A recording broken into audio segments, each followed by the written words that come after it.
Monsieur le Président, Madame la Ministre, Mesdames et Messieurs les rapporteurs. Il y a quelques semaines, j'organisais ici même, dans l'enceinte du Sénat, un colloque sur les Jeux olympiques et paralympiques d'hiver de 2030. J'avais choisi de lui donner pour titre « Le choix du déni ». Ce titre n'est pas anodin, tant le projet de loi qui nous est présenté aujourd'hui s'inscrit dans un climat que nous devons regarder avec gravité et qualifier sans détour, un climat de déni. Un déni démocratique tout d'abord. Le CIO a préféré notre candidature française à celle de pays comme la Suède ou la Suisse, qui avaient osé prévoir une consultation de leur population. En France, 2 présidents de région ont engagé notre pays sans débat national, sans consultation locale, sans évaluation parlementaire. Et d'ailleurs aujourd'hui, avec le soutien de la majorité sénatoriale, ils veulent aussi s'exempter de responsabilités budgétaires. Et pourtant, nous parlons d'un engagement massif pour l'avenir de nos territoires alpins. Ensuite, un déni pour l'état de nos finances publiques. On demande aux Françaises et aux Français de se serrer la ceinture. Les budgets dédiés au sport fondent comme neige au soleil. 34 millions de crédits en moins dans le PLF 2025.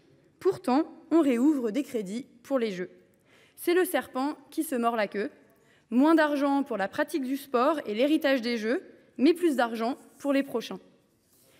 D'ailleurs, selon 2 rapports de l'Inspection générale des finances, le budget du COJOP Alpes 2030 s'annonce déjà lourdement déficitaire. Lors de nombreuses auditions, ministres et directeurs du COJOP nous ont dit revoir leur copie pour nous présenter un nouveau budget prenant en compte les rapports de l'IGF. Nous discuterons ces prochains jours d'un projet de loi qui nous engage tous, sans avoir de visibilité sur ce nouveau budget. Nous fonçons donc tête baissée dans un projet insincère, précipité et construit sur des bases budgétaires floues qui nous engagent collectivement dans des dépenses de centaines de millions, voire de milliards d'euros, alors même que le gouvernement cherche à faire des économies partout. Et puis, bien sûr, il y a le déni environnemental. Le cas des Jeux d'hiver est particulièrement symptomatique. Il est à différencier des Jeux d'été. Ces Jeux auront lieu en montagne. Diminution du manteau neigeux, fonte du permafrost, déstabilisation des sommets, les effets du réchauffement sur les Alpes sont connus. Le 28 mai dernier, la disparition en quelques instants du village suisse de Blatten nous l'a tristement rappelé. Le dernier rapport de la Cour des comptes sur le sujet est sans équivoque. Il précise les conséquences du dérèglement climatique sur la vie économique et sociale en montagne. Mais que fait ce projet de loi ? Il permet un enchaînement de dérogations, autorise l'artificialisation des sols, même dans des zones protégées, autorise des dérogations publicitaires massives, prolonge l'usage d'une vidéosurveillance algorithmique inefficace et dangereuse pour les libertés publiques. En fin de compte, la vraie question que pose ce texte ici, c'est « servons-nous encore l'intérêt général ?» Car à force de procédures dérogatoires, de décisions prises sans débat, sans consultation, sans étude d'impact, ce projet de loi oublie que l'intérêt général, ce n'est pas ce qu'on décrète à huis clos dans un bureau ministériel ou de président de région. Aujourd'hui, des collectivités locales se sont engagées dans ces jeux sans qu'aucune évaluation sérieuse n'ait été rendue publique. La Commission nationale du débat public n'a pas été saisie, alors même que la Charte de l'environnement et la Convention d'Aarhus imposent la transparence et la participation du public. Mes chers collègues, l'intérêt général, ce n'est pas une flamme qu'on brandit au passage de la torche olympique.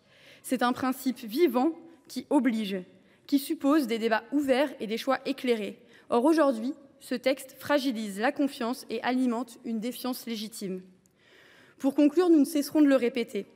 Nous aimons le sport, passionnément. Nous croyons en sa capacité à rassembler, à inspirer, à émanciper. Mais aimer le sport, ce n'est pas le sanctuariser. C'est aussi avoir le courage de l'interroger, de le réorienter, de le remettre au service de toutes et tous.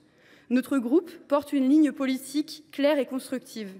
Il ne s'agit pas d'être contre les Jeux ou contre les grands événements sportifs, ou d'être des râleurs, comme nous le disait monsieur le rapporteur, mais bien d'éviter qu'ils ne deviennent un accélérateur d'inégalités, de surveillance et de dégradation territoriale et environnementale. Le succès d'une politique sportive ne repose pas sur l'excellence de quelques-uns, mais bien sur le développement d'une pratique sportive inclusive, accessible à toutes et tous, démocratique, joyeuse. Nous porterons au cours de ces débats des garde-fous indispensables : encadrer fermement les dérogations urbanistiques, exclure toute publicité sur support plastique, lumineux ou volant, garantir la reconversion des sites en logements sociaux dans les territoires carencés. La position finale du groupe Écologiste – Solidarité et Territoires dépendra de la suite, de la qualité des débats, de l'ouverture du Gouvernement et de la capacité de la majorité sénatoriale à entendre nos alertes.